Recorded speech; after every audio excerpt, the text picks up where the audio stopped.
W3.30A, BACnet Physical Connectivity, with Coleman Brumley, a software architect with PolarSoft. Just a few quick announcements before I turn it over to Coleman.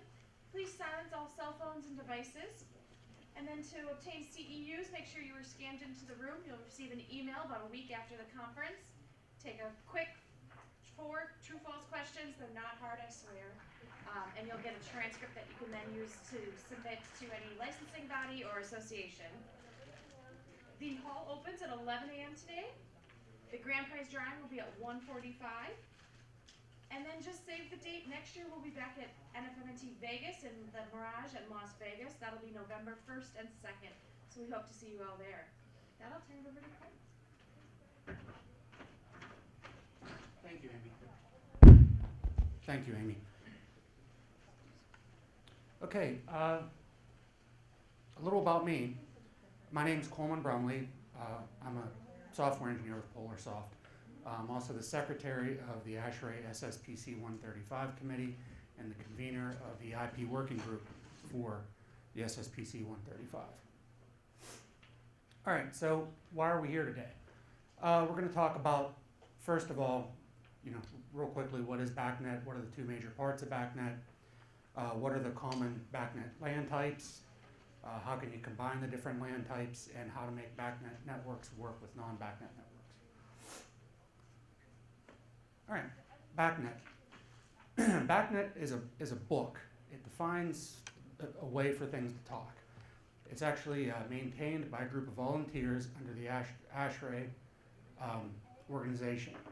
As of the writing of this presentation, there were over 850 vendors, and it's not specific to just HVAC manufacturers. The first publication of the standard was in 1995, and as I said, it's under continuous maintenance by a group of volunteers that meet 4, 5, 6 times a year. BACnet has been an international standard for a little over 10 years now, and as I said, there's 850 manufacturers from all over the world, and it applies not just to HVAC, but refrigeration, lighting, security, fire, elevators, and so on.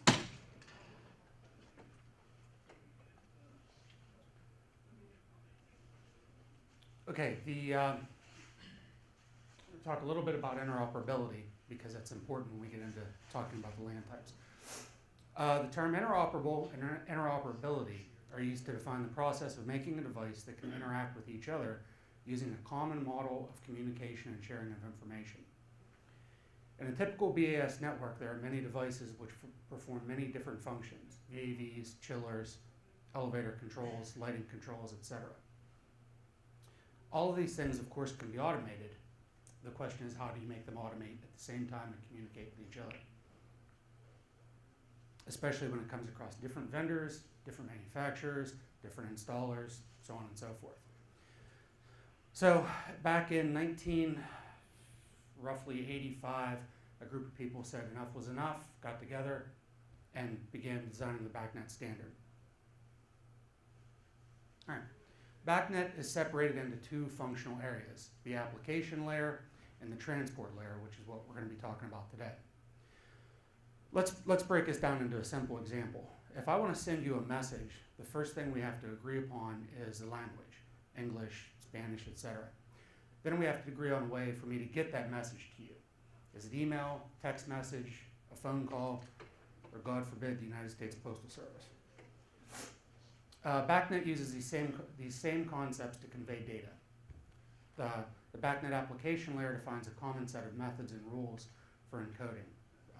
For example, that's the alphabet. The structure of the message, the sentence or the paragraph, the meaning, and context. Example, is a foot a body part or a unit of measure? This depends on the context in which it's used, obviously. Now, the BACnet physical layer is the way the message is conveyed. Email systems and text message systems have a common set of ways to communicate, and so does BACnet. Okay, for the BACnet physical media, BACnet is broken up into several different types of media. RS-32, which we refer to as point-to-point, RS-485 or EIA-45, which is the master-slave token passing, or MSTP, ArcNet, LAN, and Ethernet-based things. 8802-3, BACnet IP, and the new kid on the block, BACnet IPv6. Some of the things that you're going to have to consider when you deploy BACnet in a facility is it expensive? How fast is it? Easy to install, so on and so forth. Cost is how expensive is the equipment? It could range from $50 thermostats to $10,000 workstations. Speed, how quickly can you get information from the device? Is it easy to install? Is it plug and play? Can it be integrated easily? And does it interoperate with existing equipment?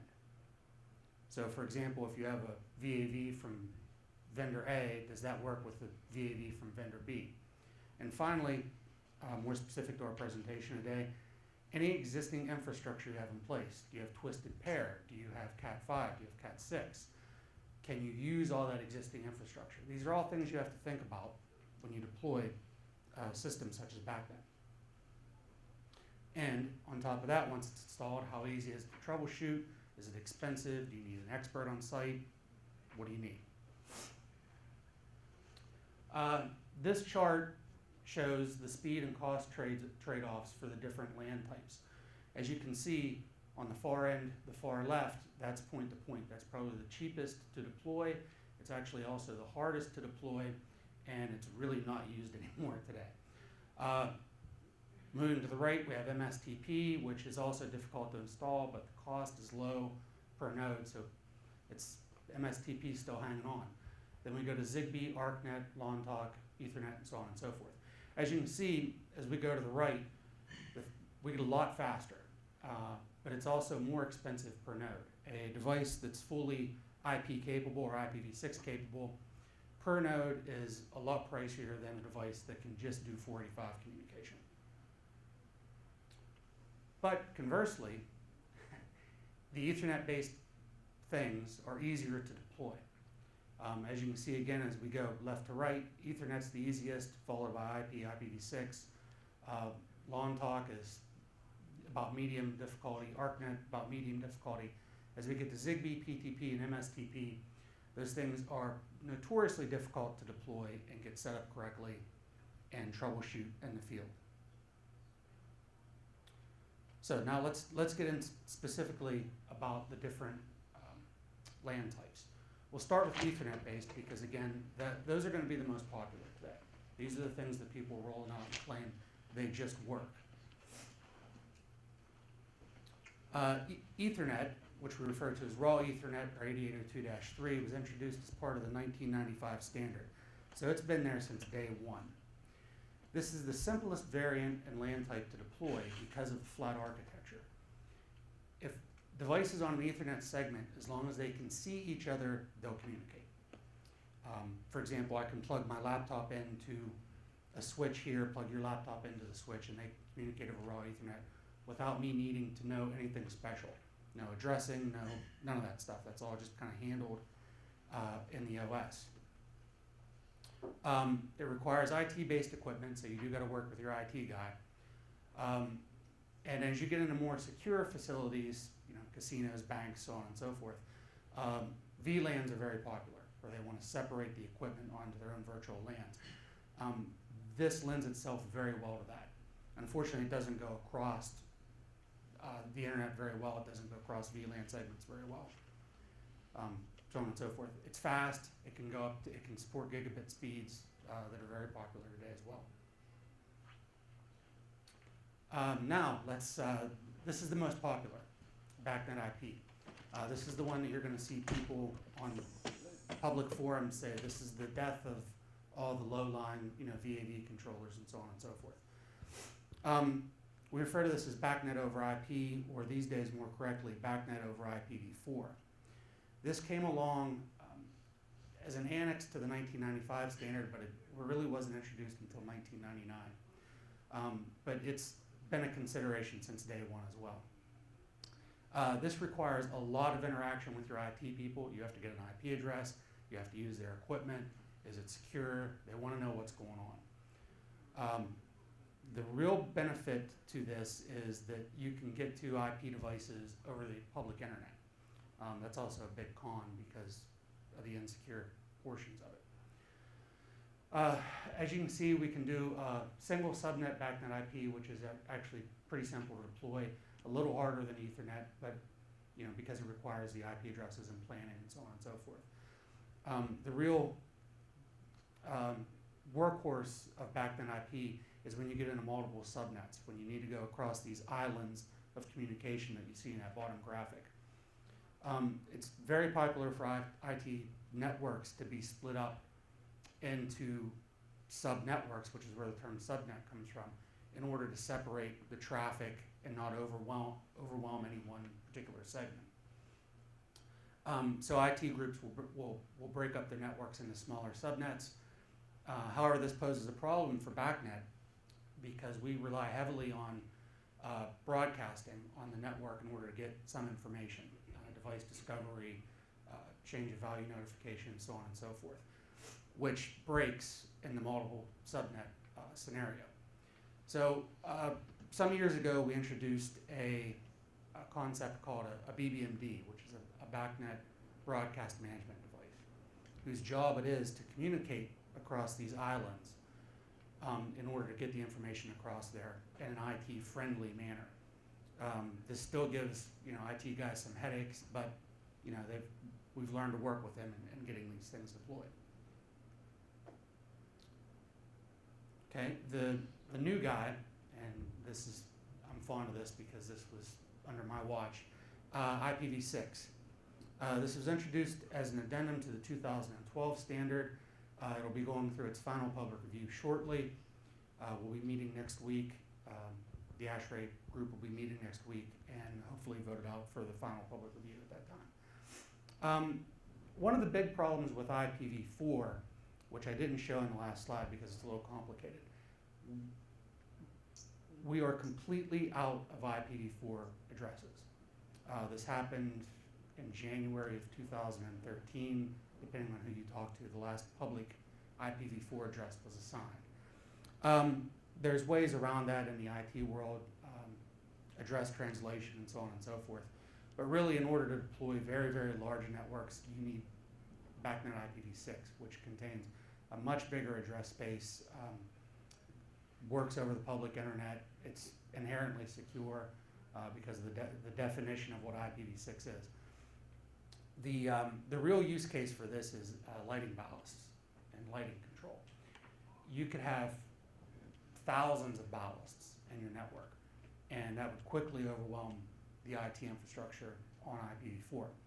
So IPv6 is the solution for this going forward, and it's there's infrastructure top to bottom in Europe using IPv6, and the major ISPs here in the States just recently rolled it out, Comcast, so on and so forth. And BACnet wants to be ready to go for that when it's up and running, and we are. There are actual test implementations, and there are companies in Europe that have IPv6, BACnet IPv6 rolled out already. Okay, so we'll move on to the serial based, which is a little more complicated to get going. The first is this is actually the most popular serial based BACnet serial based protocol. We refer to this as master-slave token passing, and it's a token ring network, which means that each node in the ring gets a turn to communicate. They can't talk unless they have the token. That way you don't have collisions and that kind of stuff. The speeds are up to 115 kilobits per second, which was just introduced last year in the standard, I believe. It allows up to 127 master devices and another 127 slave devices for a total of 254 devices. Realistically, though, you get 32, maybe 64 devices on the network before you start experiencing noise and degradation of the line. The MSTP is hugely popular for cheaper equipment, thermostats, VAVs, application-specific controllers, so on and so forth. The last thing we're going to talk about is internetworking. The first portion of that is how to combine the different LAN types on a single BACnet network. We do this via a piece of equipment called a BACnet router, which can combine dissimilar LAN types, MSTP, Ethernet, BACnet IP, IPv6, so on and so forth, into one large BACnet internetwork. And it does this by things built inherently into the standard, by examining packet types and passing them to the right places. This requires actually quite a bit of planning, because each dissimilar LAN type is its own network, and the devices have to be unique across the entire network.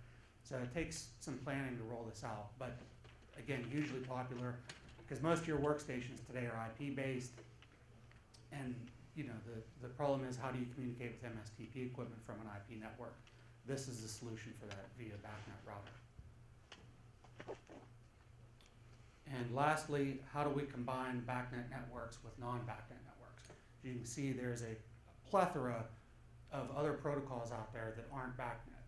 And of course, we don't pretend to be the only game in town. However, we do need to be able to work with these other protocols. So let's go back to our message example. What happens to you as a native English speaker when you need to communicate with a non-English speaker? You need a way to translate between the two languages. That's the job of what we refer to as a BACnet gateway. A BACnet gateway needs to be familiar with both protocols that it's communicating with, whatever it is on the non-BACnet side and what it is on the BACnet side. This requires quite a bit of planning and work, because the implementer needs to know what data they want to get back to BACnet, how to set that up, and how to map it. Again, these are popular. I mean, you'd look no more than what you guys are doing within too. Just in order to get information over to the BACnet network, because BACnet workstations don't want to have to use all these methods to communicate. Obviously, there's a lot of Modbus equipment out there. So how do you get Modbus registers over to BACnet? And this mapping through a gateway is how that happens.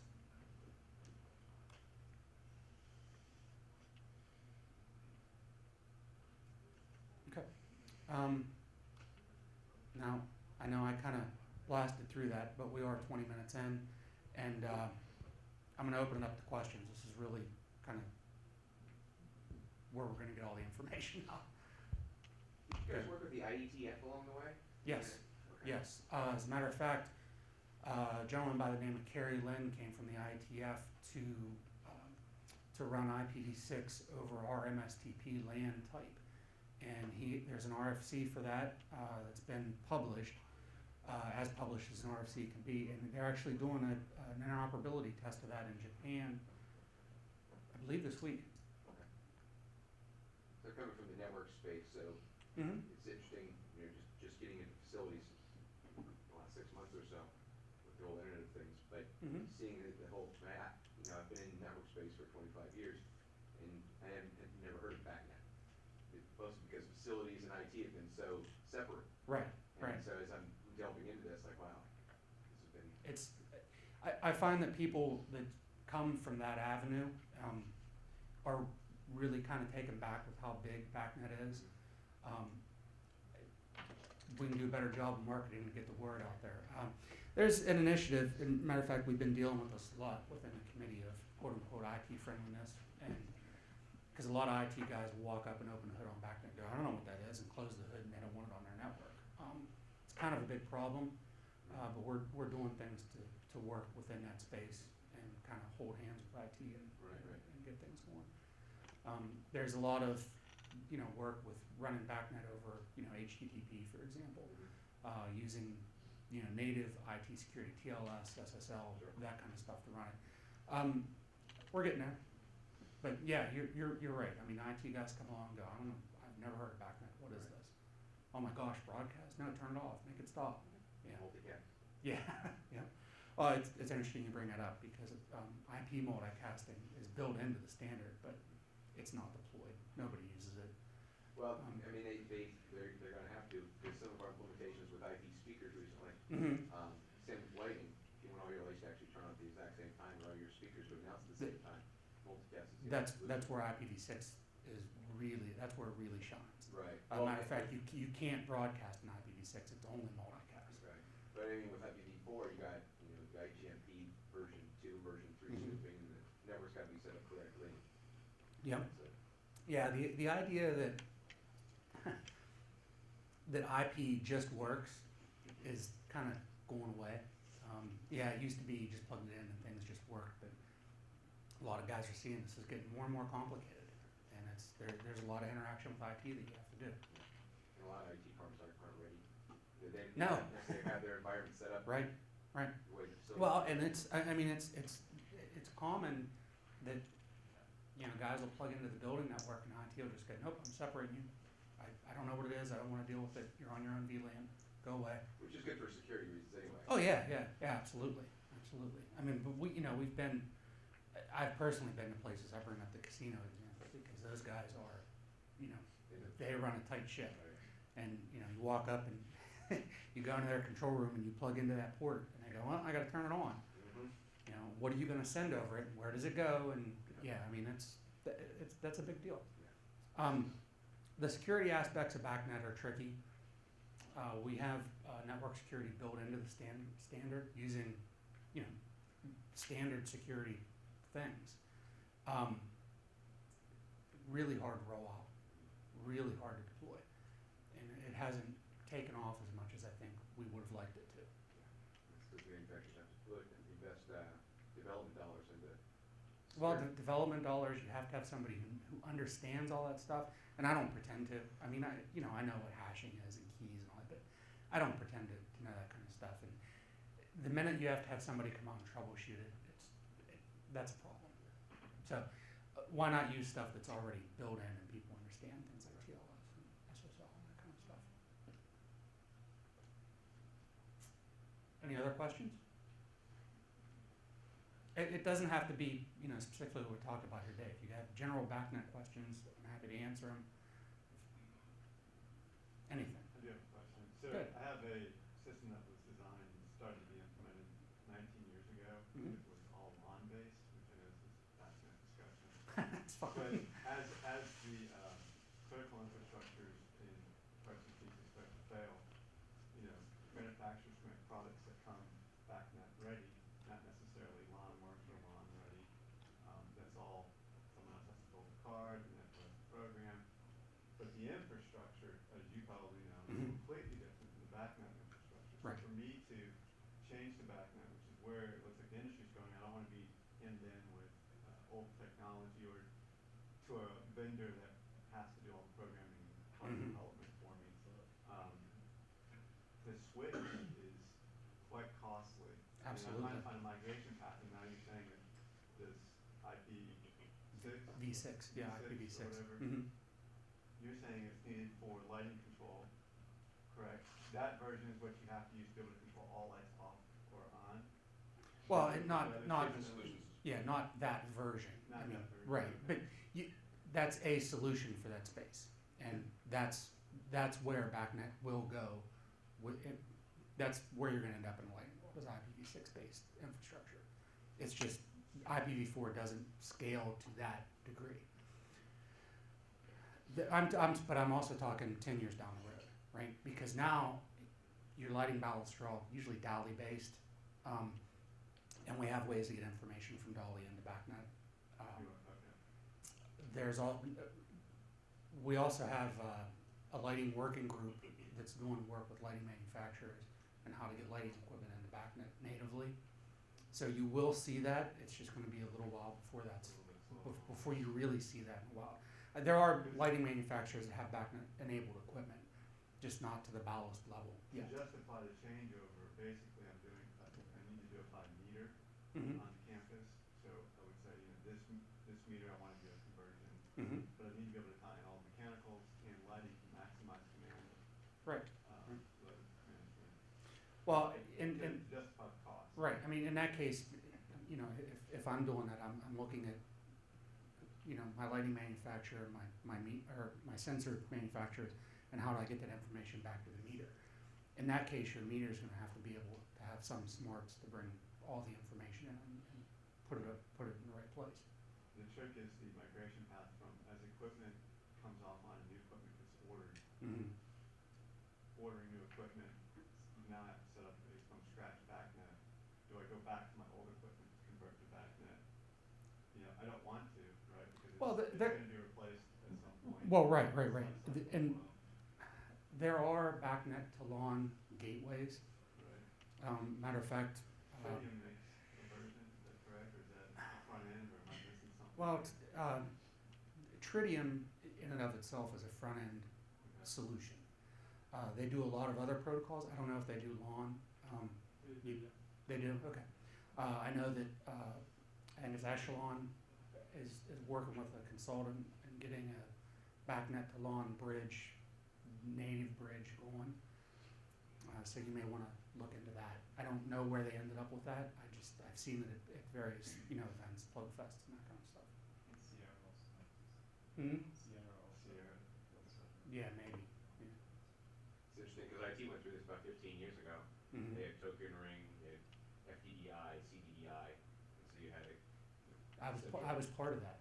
I used to be the IT guy at West Virginia University, and I was part of that, where they did the, we used to have the old BNC connectors, and we had banyan vines and all that kind of stuff, and that all had to be ripped out, with time. Facility's been hiding their networks for that long, huh? Right, well, yeah, I mean, look, you have equipment that's been out there for, geez, it was 30 or 40 years that's still cranking along, that you're not just gonna go rip it out just Right. because there's something new that comes along. And that's where these gateways come into play. There's a lot of popular equipment out there that people want to put on BACnet now without replacing the equipment, and that's where these gateways come into play. But like I said, that's a per installation kind of thing. I mean, yeah, there are general gateways out there that, just kind of, they come up and they just work, right? But if you want to get specific data, you have to be able to map that somehow. Was BACnet fitted, because I'm talking to a LED PoE company, so Mhm. they're running all their LED lights over PoE, Mhm. which is nice because now you only need low voltage to the room. So that opens up all sorts of possibilities. I asked them about if they were, ready to BACnet specs, and they said they weren't yet. It seems like BACnet is almost like a middle layer in your 7-layer stack to make sure that the standards going up to the application and down the network. You plug Ethernet and IP in, that's Right. already written. Right. TCP's already written. Mhm. And then I would think BACnet would fit in there in the middle, so your standard on-off Well, components. BACnet really runs on top of that. That goes back to my example about the letter. How do you ship the letter run, right? And same in the IT. How do I ship a packet run? Is it over Ethernet? Is it over FTDI? What is it, right? Unfortunately, and I mean, again, we can do a better job of getting the word out there, and that's where BACnet International comes in. And they're doing a great job of marketing of the standard. Look no further than you guys sitting here talking to me about it. There's a lot of manufacturers that don't know about BACnet, and they're coming along and making LED lights, and they know about Ethernet, and they know about power over Ethernet, PoE. They don't know about BACnet, and it's it's almost like it was back pre-1995, where guys are doing their own proprietary thing, or it's all XML based, or whatever. Pick your favorite, right? Look at the Nest thermostats. That's all proprietary communication. They're opening that up, but gee whiz, why reinvent the wheel? And we're working with organizations. The ASHRAE committee is working with other organizations to kind of say, hey, look over here. We've been doing this for 25 years now, guys. Come on, not our first rodeo. Smart grid, for example. We have liaisons with the smart grid people that we're saying, hey, we got a 1,500-page standard over here, guys. We can do this.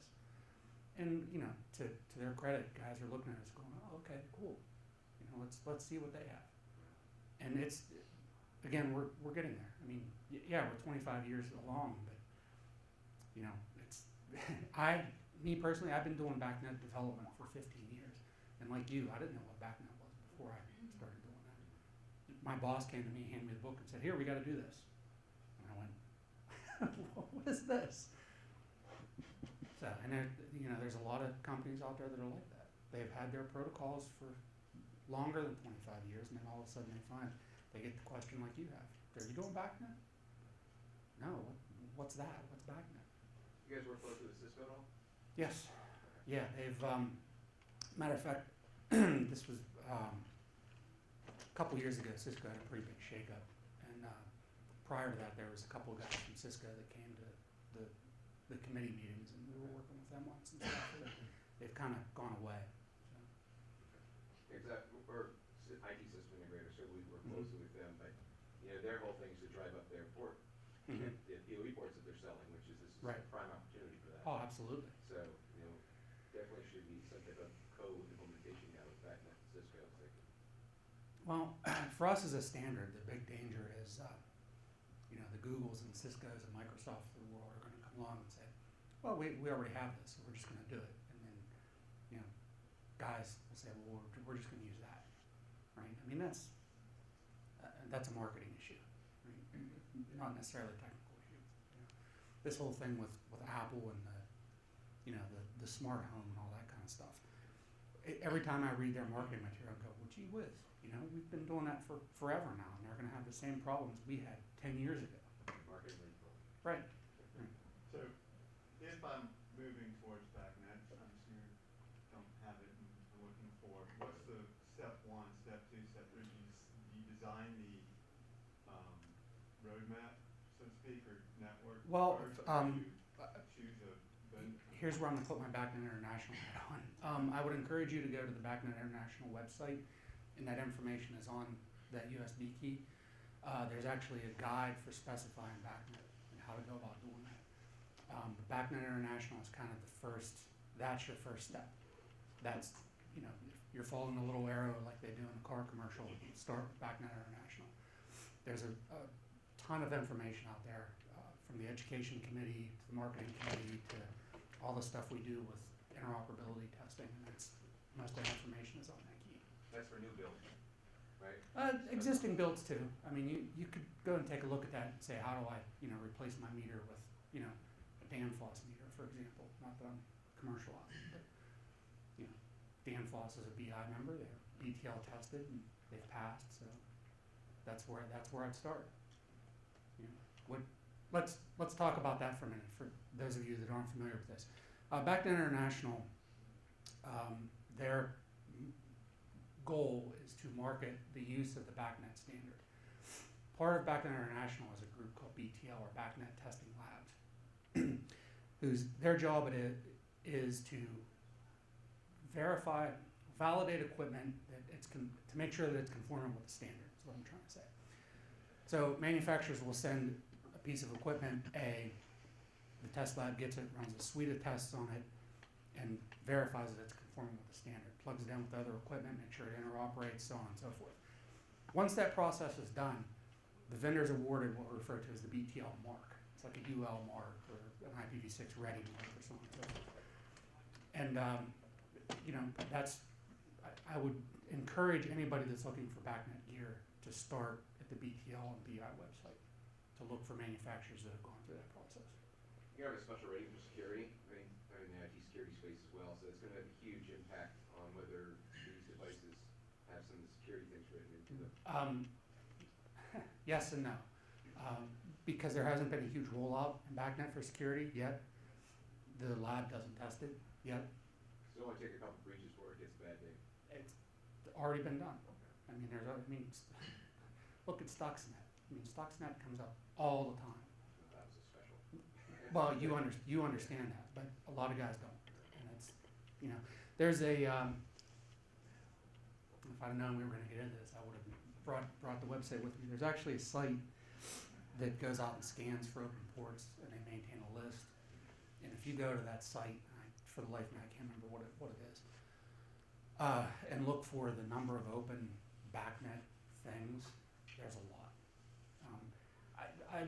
Fortunately, I'd say 95% of that's demo stuff. It's not like you can go and turn somebody's air conditioning on online. Unfortunately, the other 5% is. You know, somebody had put on, I think it was the LinkedIn site, somebody had put on there about how they were able to cause a lot of damage by changing the humidity setting in an art museum.